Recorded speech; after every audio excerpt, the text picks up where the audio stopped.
Traze essas coisas à memória, ordenando-lhes diante do Senhor, que não tenham contendas de palavras, que para nada aproveitam e são para a perversão dos ouvintes. Procura apresentar-te a Deus aprovado, como obreiro que não tem de que se envergonhar, que maneja bem a palavra da verdade, que evita os falatórios profanos, porque produzirão maior impiedade.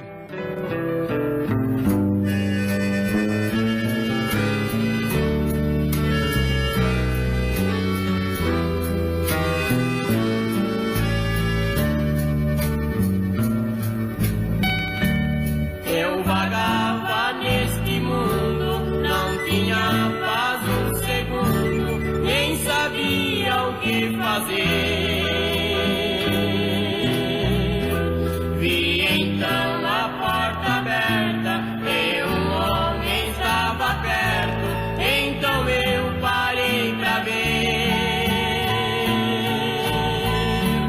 Era um homem de branco, o seu rosto igual um santo, era mesmo o Senhor. E o gesto que fazia, e a mim ele dizia: vinde a mim, ó pecador. A porta da salvação hoje ainda aberta está. É a porta que Deus abre, homem não pode fechar.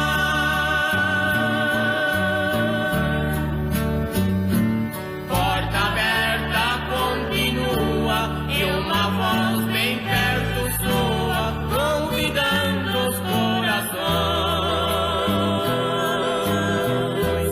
Deus não cessa de avisar que a porta vai fechar e muitos em salvação. Hoje há oportunidade, amanhã pode ser tarde, aonde tu vais ficar. Quem avisa é o Senhor, Deus não ama o pecado, mas Deus ama o pecador. A porta da salvação hoje ainda aberta está. É a porta que Deus abre, homem não pode fechar.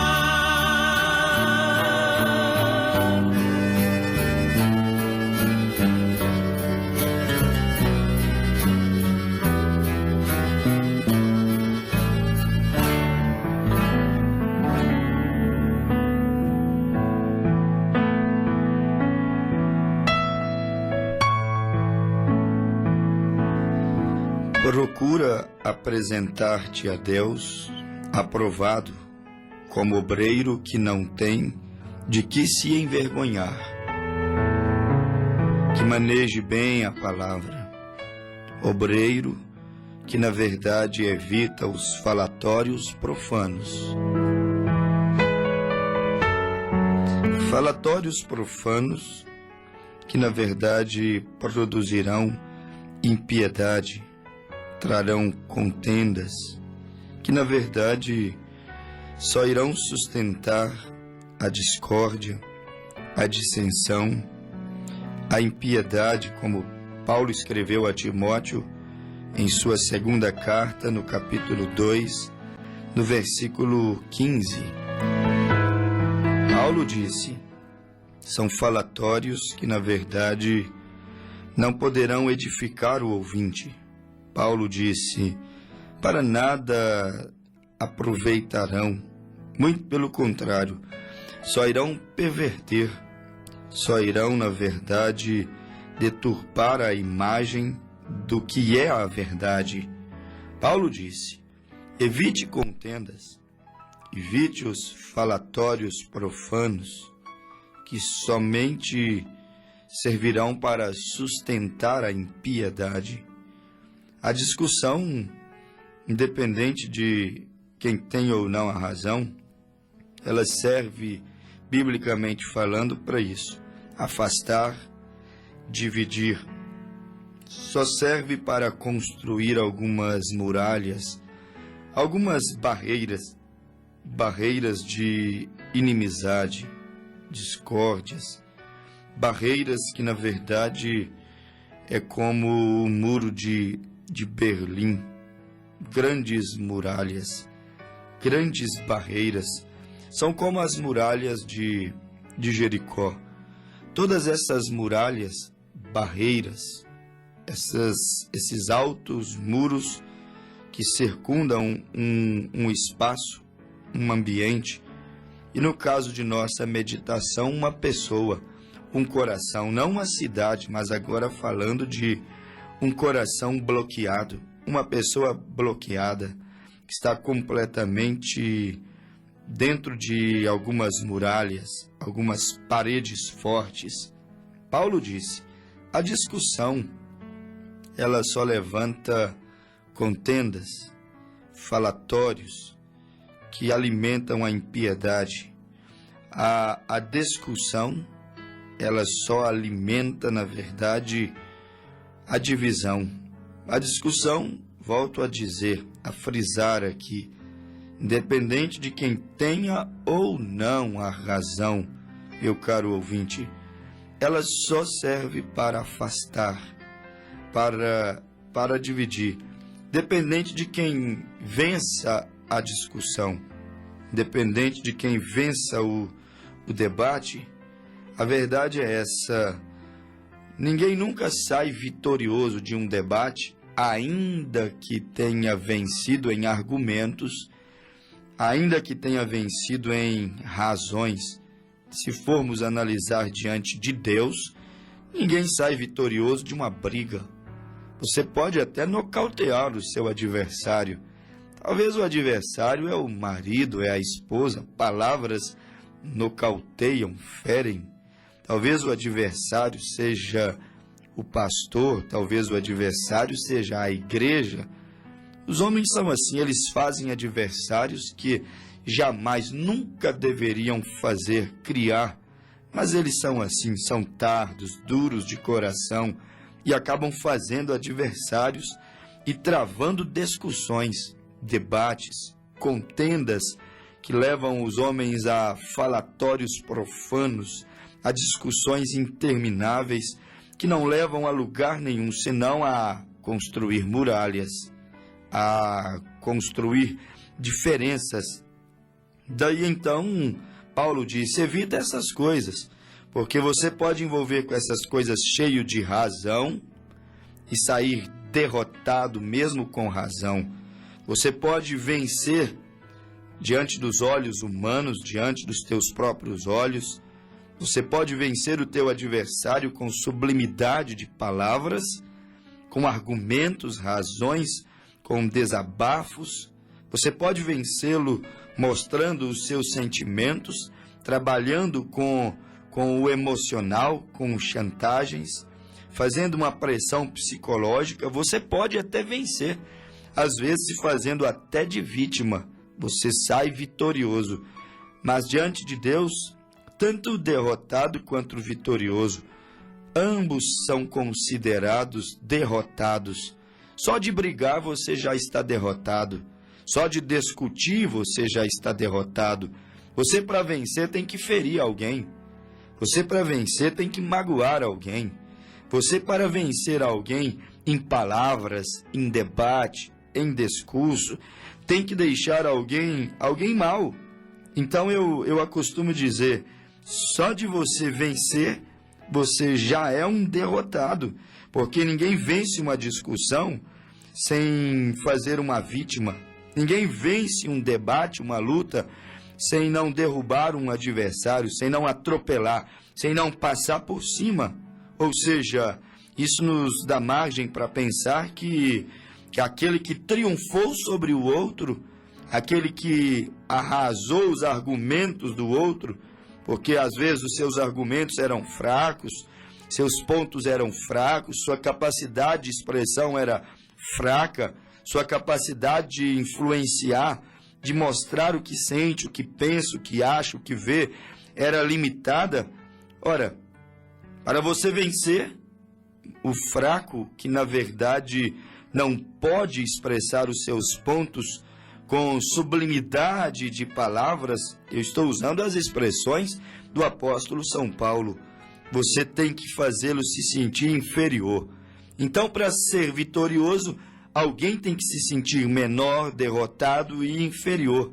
Então, a partir do momento que você faz alguém inferior, deixa alguém derrotado, ora, você também é um derrotado. A partir do momento que você sente o seu triunfo sobre aquele homem ao qual você atropelou, sobre aquela mulher a qual você tapou-lhe a boca com suas palavras, tacando-lhe em seu rosto tantas coisas.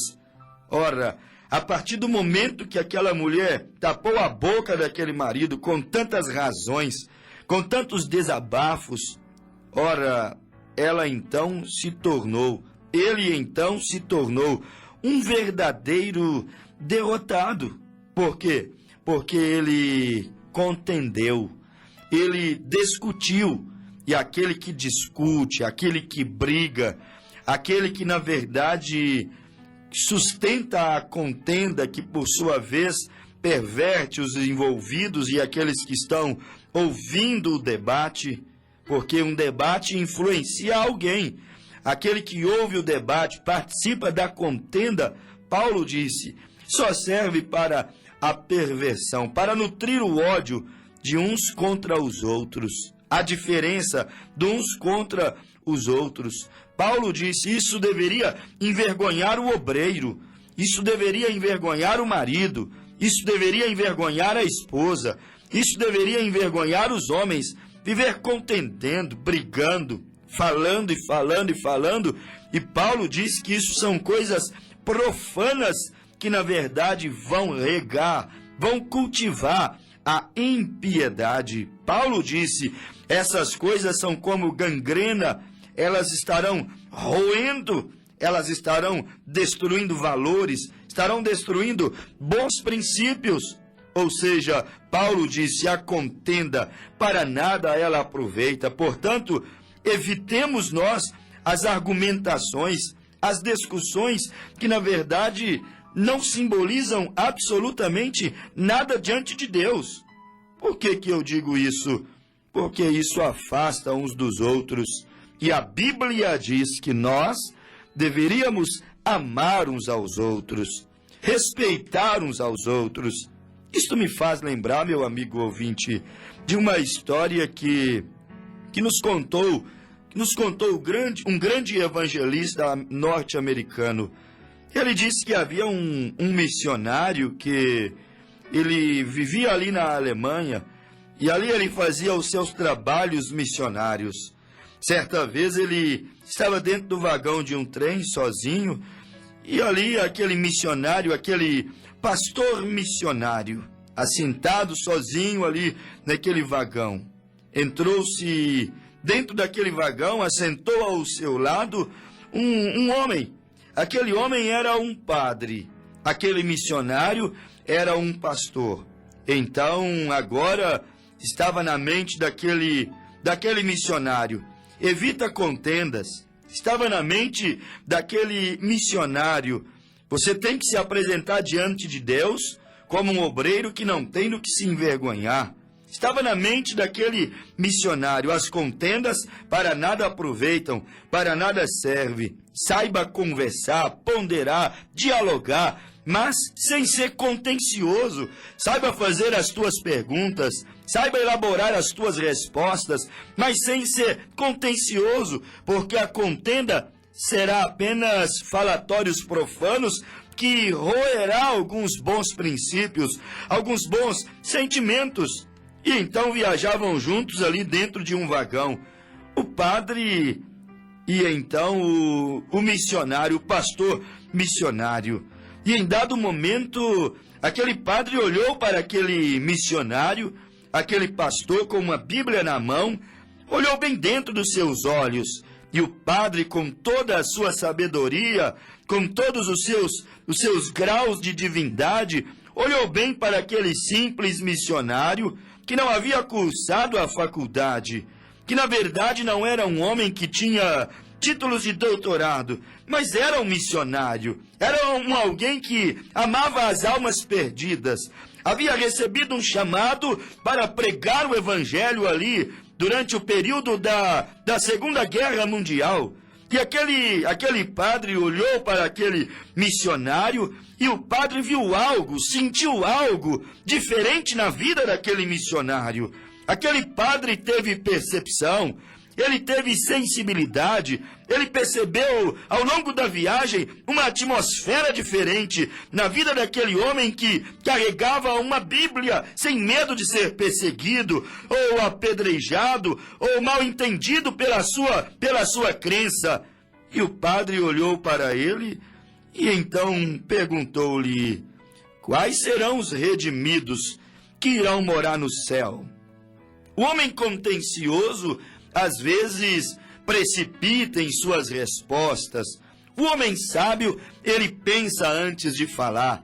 Quantos sofrem, quantos são julgados, quantos morrem, quantos condenam ou assinam, decretam sua própria condenação por ser precipitados no falar. Aquele homem missionário, ouvindo aquela pergunta do padre, quais serão os redimidos que na verdade morarão no céu?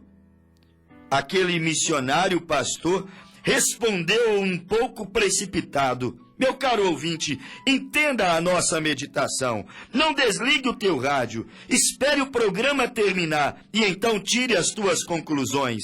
Naquele exato momento, aquele pastor missionário, homem simples, ele não respondeu aquela pergunta direta. Quais serão os redimidos que estarão no céu? Aquele amigo respondeu um pouco precipitado e ele disse assim: não serão os católicos. Então o padre deu um sorriso, mas não se mostrou desgostoso, descontente. Aquele padre era um homem educado, cortês, aquele padre era um homem gentil, ele era um capelão que estava lidando com pessoas que muito sofriam em detrimento à Segunda Guerra Mundial.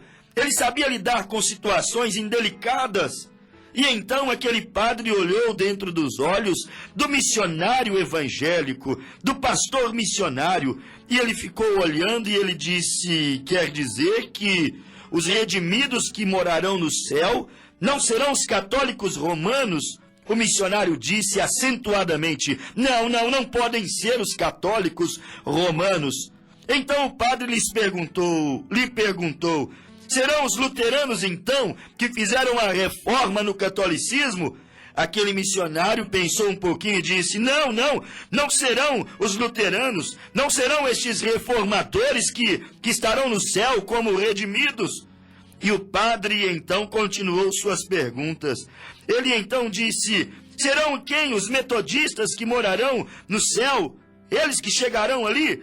Aquele homem disse: não pode ser. E então o padre perguntou: serão os calvinistas? Serão os armenianos? Quais os grupos? Quais são aqueles redimidos que estarão morando no céu ao lado do Cordeiro de Deus? Então o padre citou uma grande lista de grupos religiosos que já existia naquele tempo da Segunda Guerra Mundial na Alemanha. E então, de cada vez que o pastor respondia: não será aquela igreja, não será aquela outra igreja, aquela é tradicional, não será, aquela bate-palma não será, aquela fala em línguas não será, aquela crê assim não será, aquela outra crê assado não será, aquela tem essa ideia, não será ela, aquela tem a outra ideia, não será ela.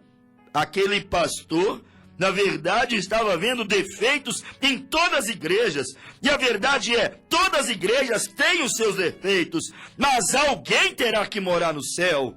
Alguém terá que ser os redimidos, lavados no sangue do Cordeiro. E a pergunta do padre era: quem serão os lavados no sangue do Cordeiro? Ele estava querendo saber, ele estava em busca de uma resposta. Qual seria o grupo? O padre dizia: qual será o grupo religioso que será representado em Apocalipse 7:9? O grupo lavado, o grupo beneficiado, o grupo salvo pelo sacrifício de Jesus Cristo na cruz do Calvário. Não será aquela igreja, aquela outra igreja, nem tampouco aquela outra igreja. Não será aquela que tem o sino mais alto da igreja, ou o sino mais baixo da igreja. Não será aquela que está lá no final da rua, ou aquela que está num ponto mais privilegiado da cidade. Não será aquela mais rica, ou aquela mais pobre.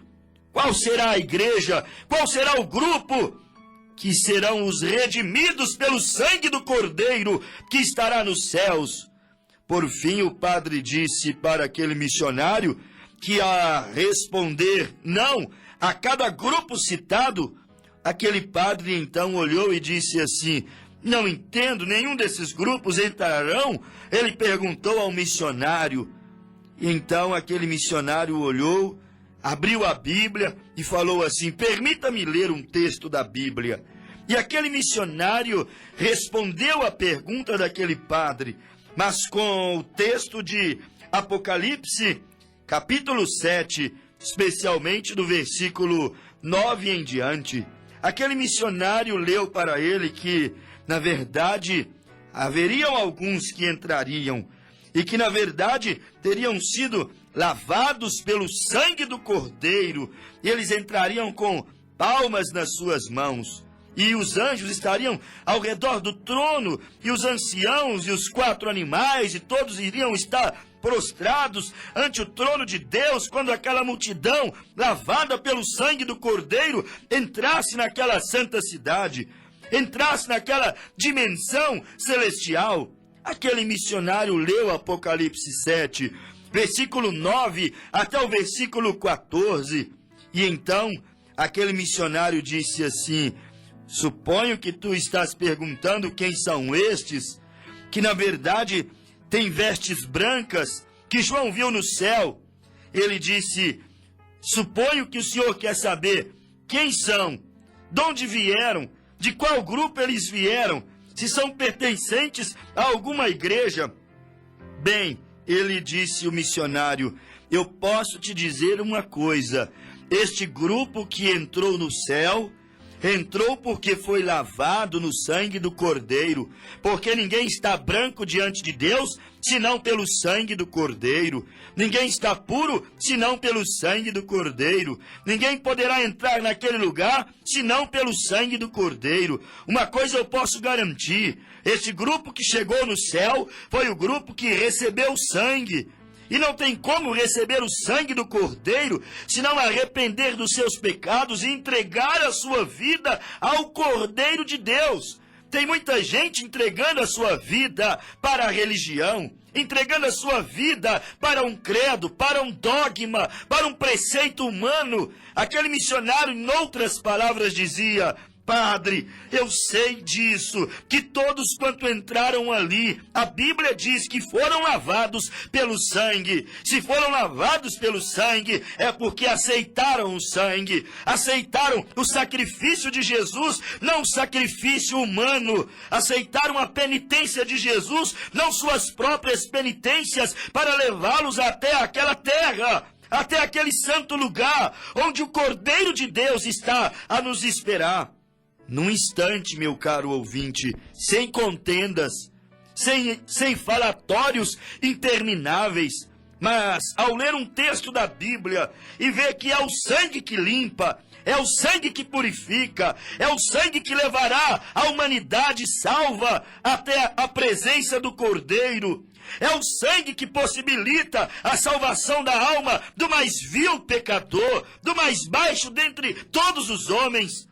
Quando juntos no trem, Tanto o padre quanto o missionário entenderam e chegaram à conclusão que é o sangue que salva, é o sangue que leva o homem até Deus, não o sacrifício, não os nossos santos canonizados, não os nossos padroeiros e padroeiras, não muitos bons homens, bons santos que realmente fizeram milagres, maravilhas, foram bondosos, como São Patrício, como Joana d'Arc, como tantos outros. Quando o homem entender que a salvação não é por São Cristóvão ou São Jorge, não é por um padre, não é por um pastor, não é pela igreja católica ou pela igreja protestante, quando o homem entender que a salvação é pela fé no Calvário, é pela fé na pessoa bendita de Jesus Cristo, que foi o Messias, o Deus que se encarnou e morreu pelo ser humano.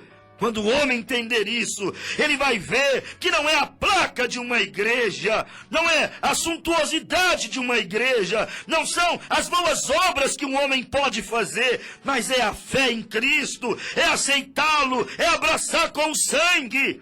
Que é abraçar com o sangue? É dizer: Deus, sou um pobre pecador, e somente o Calvário, e somente o sangue poderá redimir a minha alma.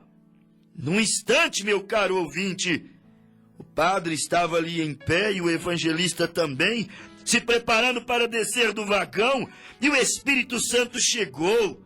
Porque o Espírito Santo gosta de ver que é o sangue, é Jesus Cristo, o foco do Evangelho.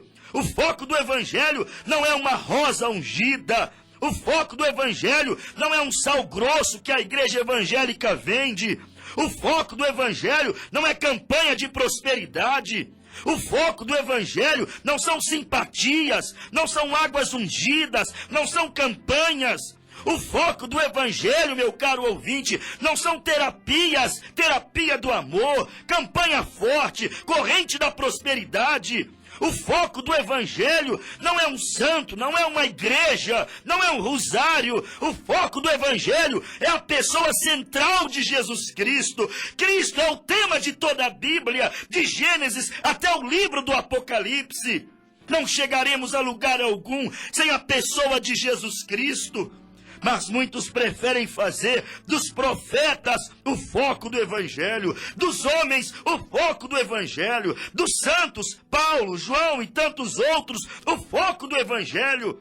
O foco do Evangelho é a pessoa central de Cristo. Qualquer igreja, qualquer líder que levou o povo a outro lugar, que não seja a pessoa, a figura, a essência de Jesus Cristo, estará levando o povo para o caminho errado. Jesus disse: eu sou o caminho, a verdade e a vida. Ninguém vem ao alvo, ninguém vem ao foco, ninguém acerta o endereço, se não for por mim.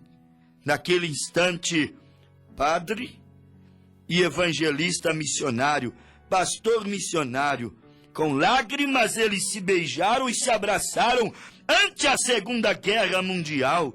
E naquele momento, aquele padre entendeu que era o sangue, que era a pessoa de Jesus. Naquele momento, o evangelista entendeu que não era a igreja A, B, C ou D, mas era a palavra que liberta, a palavra que salva. Meu amigo ouvinte, sem discussões, sem divergências. Ora, como o amor de Deus e a sinceridade à palavra de Deus leva o homem ao caminho aonde ele precisa ir, guia ele aos pés do Salvador. É para isso que estamos pregando nesta emissora, não para te levar a uma igreja, mas para te levar à pessoa de Jesus Cristo. E quando você encontra Cristo, você encontrou o sangue. Mas tu não poderás encontrar a Jesus sem se arrepender dos teus pecados, ou apenas se filiando a uma igreja, ou dizendo assim: eu sou católico, eu sou metodista, eu sou batista, eu sou assembleiano. Não, eu sou da igreja Tabernáculo. Oh, eu sou aquilo outro. Não é assim que tu chegarás a Deus. Tu chegarás a Deus se tornando um cristão, É impossível ser um cristão se você não nascer de novo, não se arrepender dos teus pecados, não abandonar o mundo, os prazeres passageiros que há no mundo. Você não serás um cristão se você não se arrepender dos teus pecados, ser batizado em nome de Jesus Cristo, que é o foco do cristianismo. Para seres um cristão, você deveria ser batizado em nome de Jesus Cristo, o fundador, a figura máxima do cristianismo. Para ser um pagão, você deveria adorar mais de um Deus. Para ser um religioso apenas pertencente a uma placa religiosa de uma igreja, você precisaria guardar a doutrina, os ditames, o manual eclesiástico daquela igreja. Mas para ser um cristão, tu precisarias receber o espírito do cristianismo. E o espírito do cristianismo é o Espírito Santo. Para ser um cristão, tu precisarias guardar a doutrina de Jesus Cristo, a qual foi pregada pelos apóstolos e profetas, os verdadeiros representantes do verdadeiro cristianismo vivo, cristianismo verdadeiro, cristianismo primitivo.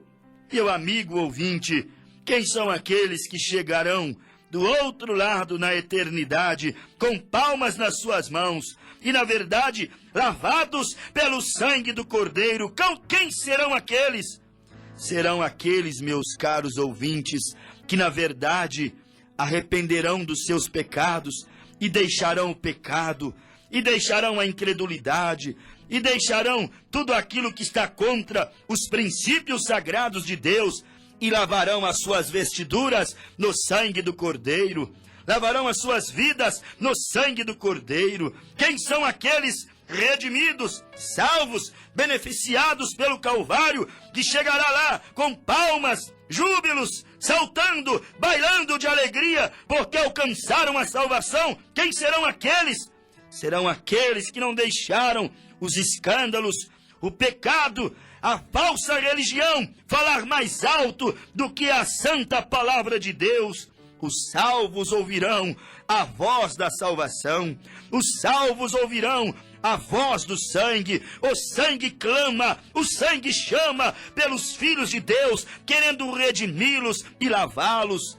O sangue clama pelas mensagens de arrependimento, pelas mensagens de santidade, pelas mensagens que te apresenta a figura de Jesus Cristo como a figura principal do cristianismo, a figura principal da Bíblia Sagrada. Esta foi a pergunta do padre para o missionário: quem serão os redimidos que entrarão do outro lado com salvas de palmas em suas mãos?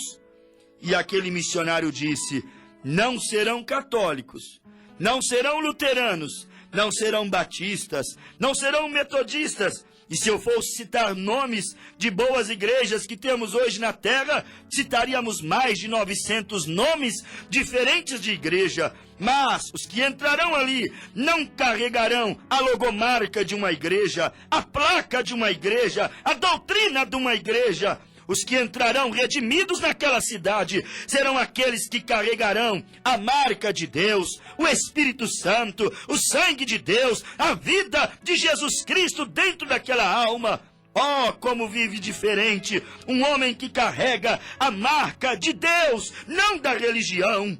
Se você for apenas um batista e não um batista cristão, você carregará a marca batista. Se você for apenas um católico e não um católico cristão, você carregará apenas a marca do catolicismo. Se você for apenas um pentecostal e não um pentecostal cristão, você carregará a marca dos pentecostais apenas. Tu precisarás carregar a marca do cristianismo vivo, de Pedro, de Paulo, de João, de Jesus Cristo, para entrar do outro lado com salva de palmas nas tuas mãos, dizendo: obrigado, Senhor, teu sangue, o Calvário, a vida do teu filho me salvou, me limpou, me resgatou do Hades, da perdição do inferno que está por ser estabelecido num dia destes.